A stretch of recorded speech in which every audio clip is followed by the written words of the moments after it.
Hello friends, welcome back to our channel. Friends, ఈ వీడియోలో మనం ఈరోజు అన్ని న్యూస్ పేపర్లో వచ్చేటువంటి ఇంపార్టెంట్ ఎడ్యుకేషన్ అప్డేట్స్తో పాటు చాలా ముఖ్యమైనటువంటి కరెంట్ అఫైర్స్ కూడా రావడం జరిగింది. ఈరోజు అయితే చాలా ఇంపార్టెంట్ కరెంట్ అఫైర్స్ ఉన్నాయి. వీడియోని స్కిప్ చేయకుండా ఎండ్ వరకు చూడండి. చూసే ప్రతి ఒక్కరు ఖచ్చితంగా లైక్ చేయండి. డైలీ 1 to 2 hours వర్క్ చేసి దాదాపుగా 10 న్యూస్ పేపర్ చదివి ఇన్ఫర్మేషన్ మీకు అందించడం జరుగుతుంది. చాలామంది చూస్తున్నారు కానీ లైక్ చేయట్లేదు. ఖచ్చితంగా లైక్ చేయండి. ఈ వీడియోకి అయితే నేను 2000 లైక్స్ ఎక్స్పెక్ట్ చేస్తున్నాను. ఇది ఎవరికైతే యూజ్ ఉంటుందో వారికి షేర్ చేయండి. అదేవిధంగా సబ్స్క్రైబ్ చేసుకొని చూడండి. రెగ్యులర్గా మీకు జాబ్ అప్డేట్స్ అంతాయి. మన ఛానల్కి సంబంధించినటువంటి టెలిగ్రామ్ గ్రూప్లో కూడా జాయిన్ కాండి. సో దాంట్లో కూడా రెగ్యులర్గా జాబ్ అప్డేట్ షేర్ చేస్తున్నాను. మీకు చాలా యూజ్ ఉంటుంది. ఆ గ్రూప్లో కంపల్సరీ జాయిన్ కాండి. ఫ్రెండ్స్, మన ఛానల్ ద్వారా మన యాప్లో ఉన్నటువంటి కోర్సెస్ పైన వినాయక చవితి సందర్భంగా కొన్ని ఆఫర్స్ అయితే తీసుకురావడం జరిగింది. ఈ ఆఫర్స్ ఈ రోజు కూడా కంటిన్యూ చేస్తున్నాం. దీనిలో భాగంగా ఎకానమీకి సంబంధించి చాప్టర్ వైజ్ టెస్ట్ సిరీస్ అనేది 99 రూపీస్కి అందిస్తున్నాం.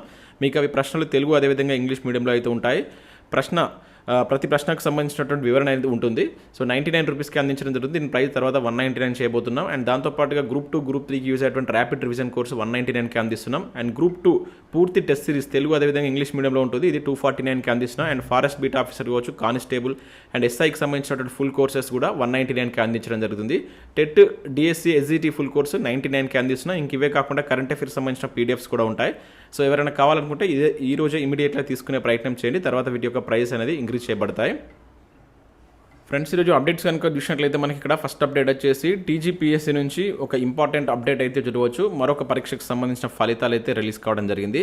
సో మీరు టీజీపీఎస్సీకి సంబంధించి ఏ ఎగ్జామ్ సంబంధించిన ఫలితాల కోసం వెయిట్ చేస్తున్నారనేది వీడియోని లైక్ చేసి కింద కామెంట్ చేసేటువంటి ప్రయత్నం చేయండి. సో ఇక్కడ మనం చూసినట్లయితే లైబ్రేరియన్ పోస్టుకు సంబంధించినటువంటి ప్రొఫెషనల్ సెలక్షన్ లిస్ట్ అయితే మనకు టీజీపీఎస్సీ రిలీజ్ చేసింది. మొత్తం 64 మెంబర్స్ సంబంధించిన లిస్ట్ రిలీజ్ చేసినట్లు ఇక్కడ మనం వెబ్ నోట్ అయితే చూడవచ్చు. సో వీటికి సంబంధించి ఇక్కడ మనకు నోటిఫికేషన్ డేట్ కూడా మెన్షన్ చేశారు. అండ్ ఈరోజు మనకి ఇది ఈనాడు న్యూస్ పేపర్లో కూడా రావడం జరిగింది. లైబ్రేరియన్ పోస్టుల ఎంపిక జాబితా వెల్లడి అంటే ఇక్కడ చూడవచ్చు. సాంకేతిక కళాశాల విద్యా కమిషనరేట్ పరిధిలో లైబ్రేరియన్ పోస్టులకు ఎంపికైనటువంటి 64 మందితో కూడినటువంటి అభ్యర్థుల జాబితాను టీజీపీఎస్సీ సోమవారం ప్రకటించింది. అభ్యర్థుల వివరాలు కావచ్చు, మిగతా సమాచారం కోసం టీజీపీఎస్సీ వెబ్సైట్ను సందర్శించాలని కార్యదర్శి నవీన్ లీకోలస్ తెలిపినట్లు ఇక్కడ చూడవచ్చు. సో ఇది మనకు టీజీపీఎస్సీ నుంచి ఉన్నటువంటి అప్డేట్. ఇక నెక్స్ట్ ఇక్కడ చూసినట్లయితే డిఎస్సి కీపై అభ్యంతరాల వెల్లువ అంటే ఇక్కడ మనం ఒక అప్డేట్ చూడవచ్చు. పాఠశాల విద్యాశాఖ కార్యాలయానికి తరలివచ్చిన అభ్యర్థులు నిపుణుల కమిటీకి పంపిస్తామన్న అధికారులు జనరల్ ర్యాంక్ జాబితా ఆలస్యమయ్యేటువంటి అవకాశం అంటే ఇక్కడ మనం చూడవచ్చు. అంటే ఫలితాలు కొంచెం మనకు లేట్ అయ్యేటువంటి అవకాశం కనబడుతున్నాయి. ఎందుకంటే తుదికిలో కూడా చాలా మిస్టేక్స్ ఉన్నాయని చెప్పేసి అయితే చెప్తున్నారు. దానికి సంబంధించిన విద్యాశాఖ కమిషనరేట్ దగ్గరికి చాలామంది అభ్యర్థులు ఆ ప్రూఫ్స్ పట్టుకొని వెళ్ళినట్లు ఈరోజు మనకు చాలా న్యూస్ పేపర్లో ఈ అప్డేట్ అయితే రావడం జరిగింది. సో డిఎస్సి తుదికిపై పలు జిల్లాల అభ్యర్థుల నుంచి అభ్యంతరాలు వెలువెత్తుతున్నాయి. 100 మంది అభ్యర్థులు పుస్తకాలు, తెలుగు అకాడమీ పుస్తకాలను తీసుకొని పాఠశాల విద్యాశాఖ సంచాలకుడు, రాష్ట్ర విద్యా పరిశోధన శిక్షా మండలి కార్యాలయానికి సోమవారం ఉదయమే తరలివచ్చారు. మొత్తం 2,45,000 మంది 11,000 ఉపాధ్యాయ పోస్టులకు పోటీ పడ్డారు. ఈ నెల 6వ తేదీన రాత్రి డిఎస్సి కీ అనేది మనకు విద్యాశాఖ వెల్లడించింది. సో తుది కీలో మొత్తం 109 జవాబులను మార్చింది. మరో 59 ప్రశ్నలకు అరమార్కు చొప్పున కలిపింది. తుది కీని వెల్లడించిన తర్వాత 2 రోజులు సెలవు కావడంతో సోమవారం సంగారెడ్డి, మహబూబ్ నగర్, ఆదిలాబాద్ తదితర జిల్లాల నుంచి ఎక్కువ మంది అభ్యర్థులు విద్యాశాఖ డైరెక్టర్ కార్యాలయానికి వచ్చినట్టు ఇక్కడ చూడవచ్చు. తుదికి వెల్లడించిన అనంతరం అభ్యంతరాల స్వీకరణకు అవకాశం ఇవ్వకపోవడంతో అభ్యర్థుల వినతులను స్వీకరించేందుకు ఉన్నతాధికారులు తొలుత నిరాకరించారు. కార్యాలయానికి వచ్చినటువంటి అభ్యర్థుల సంఖ్య పెరగడంతో చివరకు దాన్ని స్వీకరించినట్టు ఇక్కడ చూడవచ్చు. ప్రాథమిక కీలో సరిగ్గా ఉన్న సమాధానాలను తుదికీలో మార్చారని పలువురు అభ్యర్థులు చెప్తున్నారు. సో విద్యాశాఖ ముద్రించినటువంటి పుస్తకాల్లోనే జవాబులను తాము గుర్తించి తుదికీలో వాటిని తప్పుగా చూపారని తమకు న్యాయం చేయాలంటూ పాఠశాల విద్యాశాఖ అదనపు సంచాలకుడు కె లింగయ్యను వీళ్ళు కలవడం జరిగింది. దానికి సంబంధించి ఏది రివ్యూ కమిటీ వేస్తామని చెప్పి చెప్తున్నట్లయితే ఇక్కడ ఇచ్చారు. అయితే టెట్ డిఎస్సిలో ఒకే ప్రశ్న వేరు జవాబులు అని చెప్పేసి కూడా ఒక ప్రశ్నకు సంబంధించి ఇక్కడ తెలుగులో ఏకాదేశం అనగానేటువంటి దానికి సంబంధించి టెట్లో కరెక్ట్ ఆన్సర్ ఇవ్వడం, డిఎస్సిలో అదే ప్రశ్నకు తప్పుగా మనకు కీ రాంగ్ ఇచ్చారని చెప్పేసి ఇక్కడ చెప్తున్నట్టు చూడవచ్చు. సేమ్ ఇదే అప్డేట్ ఇక్కడ మనం మరో న్యూస్ పేపర్లో చూడవచ్చు. డిఎస్సి ఫైనల్ కీలోను తప్పులు మనకి ఇక్కడ చూసినట్లయితే డిఎస్సి కార్యాలయానికి బాధితులు క్యూ, రివైజ్డ్కి విడుదల చేయాలని డిమాండ్, సవరించి న్యాయం చేయాలని అభ్యర్థుల వేడుకోలు అని చెప్పేసి ఇక్కడ మనం సేమ్ అప్డేట్ జరుగుతుంది. ఇది మనకు ఈరోజు దాదాపుగా చాలా న్యూస్ పేపర్లో రావడం జరిగింది. మీకు ఏమైనా అటువంటి ప్రాబ్లమ్స్ ఏమైనా ఉంటే డిఎస్సికి సంబంధించి కింద కామెంట్ చేసి ప్రయత్నం చేయండి. ఇక నెక్స్ట్ చూసినట్లయితే యూనివర్సిటీస్ రిక్రూట్మెంట్ బోర్డులో మహిళలకు ఛాన్స్ అంటూ జరగవచ్చు. నిర్ణయం తీసుకున్న రేవంత్ సర్కారు అంటే ఇక్కడ ఇచ్చారు. సో గత ప్రభుత్వంలో చైర్మన్ సభ్యులంతా పురుషులే. బిల్లును రాష్ట్రపతి కేంద్రానికి పంపిన నాటి గవర్నర్ సో మహిళలకు ఛాన్స్ ఇవ్వాల్సిందేనని రాష్ట్రానికి కేంద్రం సూచన. అందుకు అనుగుణంగా రాష్ట్ర ప్రభుత్వం డెసిషన్ అని చెప్పేసి ఇచ్చారు. సో యూనివర్సిటీస్లో మహిళలకు ఛాన్స్ ఇచ్చే విధంగా బిల్ అనేది ఉండబోతున్నట్లు ఇక్కడ మనకు ఒక అప్డేట్ అయితే ఇచ్చారు. సో దానికి సంబంధించి ప్రభుత్వం కూడా నిర్ణయం తీసుకుందని చెప్పేసి ఇక్కడ ఒక వార్త అయితే రావడం జరిగింది.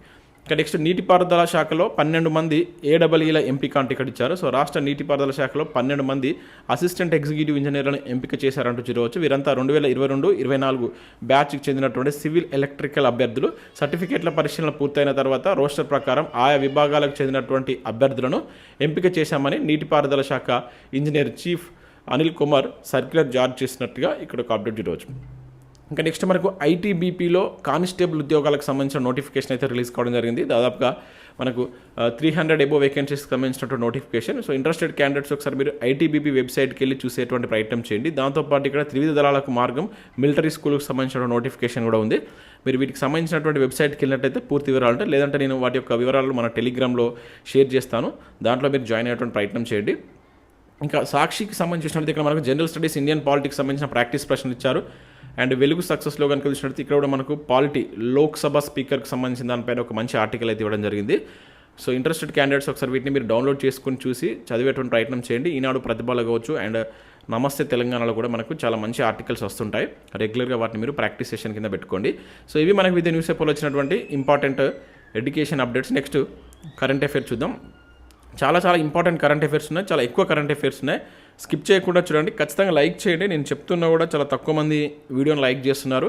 నేను గత 5 years నుంచి ఎడ్యుకేషన్ అప్డేట్స్ కరెంట్ అఫైర్స్ కలిపి మీకు మార్నింగ్ అందించడం జరుగుతుంది. చాలా వర్క్ చేసి ఈ ఇన్ఫర్మేషన్ మేము ముందుకు తీసుకొస్తాం.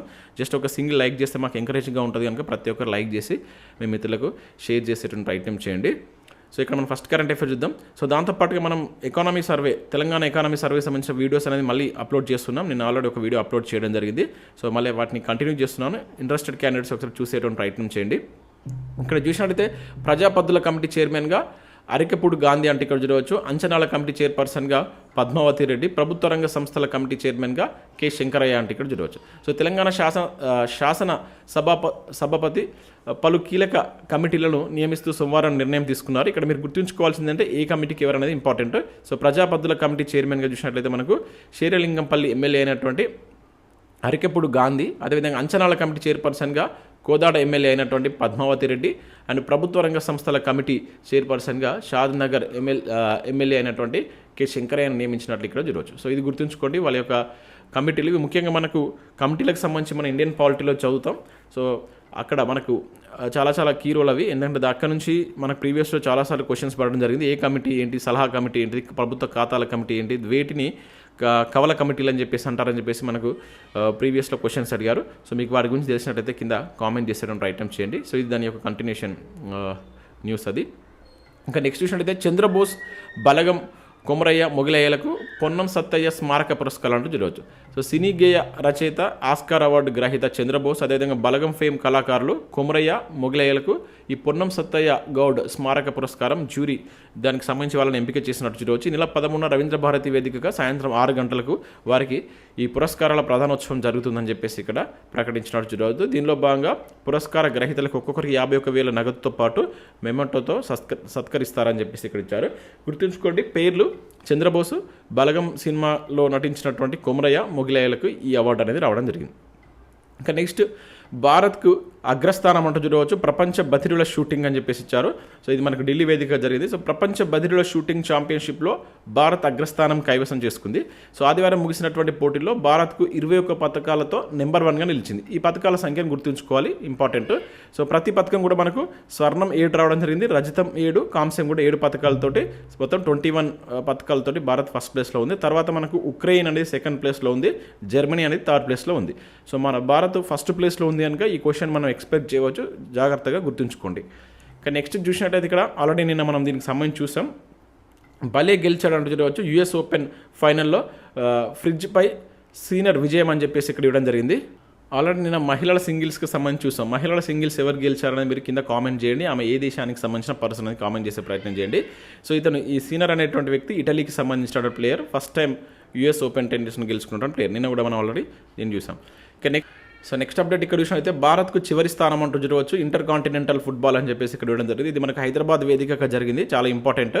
సో ఇంటర్ కాంటినెంటల్ ఫుట్బాల్కు భారత్ చివరి స్థానంలో నిలిచినట్టు ఇక్కడ చూడవచ్చు. అంటే ఆతిథ్యం ఇచ్చినటువంటి భారత్ చివరి స్థానంలో నిలిచింది. సోమవారం గచ్చిబౌలి స్టేడియంలో జరిగినటువంటి ఆఖరి రౌండ్ లీగ్లో మన భారత్ 0-3 తేడాతో సిరియా చేతిలో చిత్తయినట్టు ఇక్కడ చూడవచ్చు. సో ఈ టైటిల్ గెలుచుకుంది మాత్రం సిరియా, ఓకేనా, గుర్తుంచుకోండి. ఇక్కడ మన భారత్ చివరి ప్లేస్లో ఉంది. దీనికి ఆతిథ్యం ఇచ్చింది మన భారతదేశం, అందులో హైదరాబాద్ అనేది ఆతిథ్యం ఇవ్వడం జరిగింది, గుర్తుంచుకోండి. ఇంపార్టెంట్, మన భారత్ వేదికగా దట్టు తెలంగాణలో జరిగింది కనుక ఇంపార్టెంట్.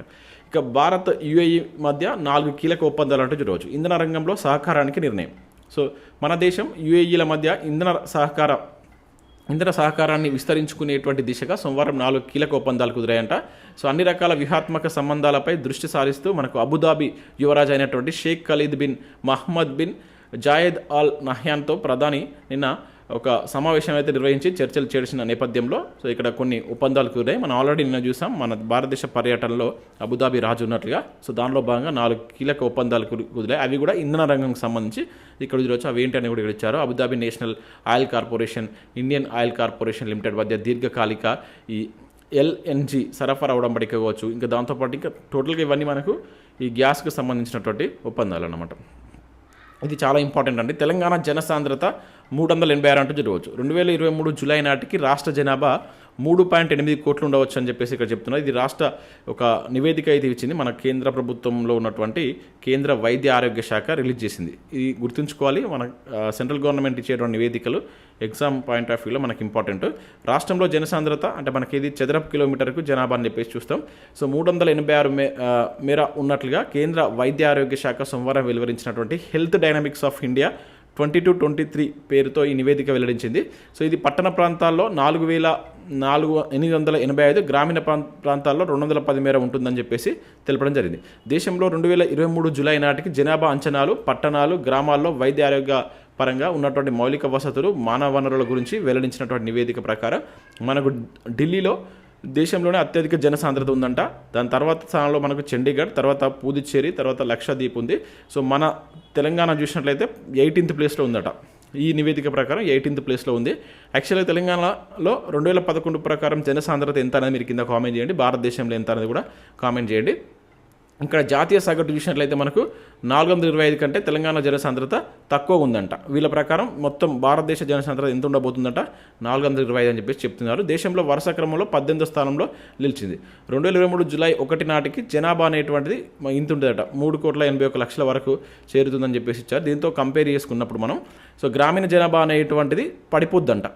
సో పట్టణ జనాభా అనేది పెరుగుతుంది, 34% పెరుగుతుంట. ఇది భారతదేశానికి సంబంధించి, ఓకేనా, భారతదేశానికి సంబంధించినటువంటి ఇప్పుడు ఎట్లా ఉంది మనకు 68-32 ఉంది కదా, అది పెరుగుతుందని చెప్పేసి చెప్తున్నారు. అదే మన దగ్గర అయితే 38 ఉంది. ఇది పట్టణ జనాభా అనేటువంటి 38 ఉందన్నమాట.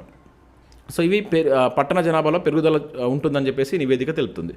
ఇక నెక్స్ట్ రేపటి నుంచి ఆసియా పసిఫిక్ మంత్రుల సమావేశం అని చెప్పి చూడవచ్చు. కేంద్ర మంత్రి రామ్మోహన్ నాయుడు వెల్లడి అని చెప్పేసి ఇక్కడ ఇచ్చారు. సో మనకు పౌర విమాన రంగంపై ఆసియా పసిఫిక్ మంత్రుల 2వ సమావేశం అనేటువంటిది మనకు 11-12 తేదీలో ఢిల్లీలో జరుగుతుందన్నమాట. ఇది మన భారతదేశ వేదిక జరుగుతుంది, గుర్తుంచుకోండి ఏ సదస్సు అనేది. దాంతోపాటు ఇక్కడ అల్జీరియా అధ్యక్షుడిగా మరోసారి అబ్దెల్ మజ్దీద్ అని చెప్పేసి ఇక్కడ చూడవచ్చు. ఇక్కడ చూసినట్లయితే మనకు అల్జీరియా ఎన్నికల్లో ప్రస్తుత అధ్యక్షుడు అబ్దెల్ మజ్దీద్ టెబోని అనేటువంటి పర్సన్ మరోసారి భారీ మెజారిటీతో ఘన విజయం సాధించినట్లు ఇక్కడ గుర్తుంచుకోండి. పేరు ఇంపార్టెంట్. ఇక్కడ టెబోని అని సింపుల్గా గుర్తుంచుకోండి, ఓకేనా. ఇక్కడ మనకి కొంచెం హార్డ్ వర్డ్స్ ఉన్నాయి కనుక ఈ టెబోని అనేది గుర్తుంటే మీరు అక్కడ మన ఆప్షన్ ఒకవేళ ఇచ్చినట్టయితే ఎలిమినేషన్ మెథడ్లో మనం ఈజీగా ఆన్సర్ చేయవచ్చు. ఏకంగా 94.7% ఓట్లు సాధించి ఆయన మరొకసారి ఆ దేశ అధ్యక్షుడిగా అయితే ఇక్కడ ఎన్నికైనట్లు ఒక అప్డేట్ చూడవచ్చు. అల్జీరియాకు సంబంధించి అల్జీరియా ఏ ఖండంలో ఉంటుందని మీరు కింద కామెంట్ చేయండి.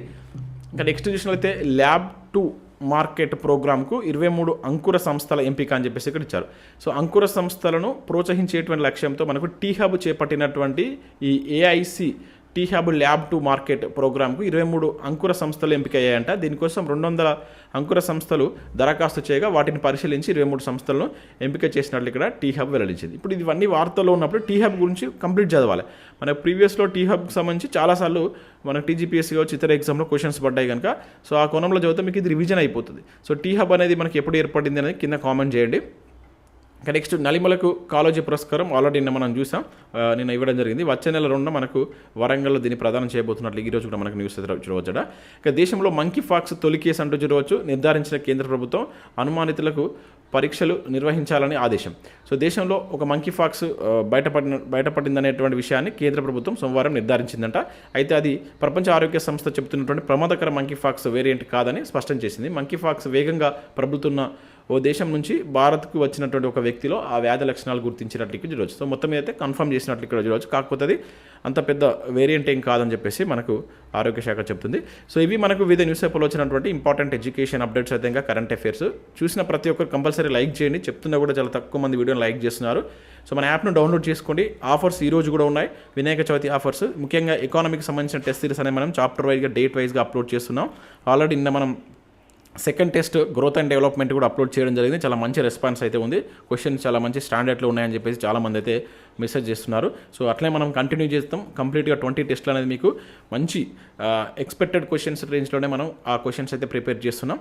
ఇంట్రెస్టెడ్ క్యాండిడేట్స్ ఎవరైనా కావాలంటే తీసుకునే ప్రయత్నం చేయండి. Thanks for watching. Thank you.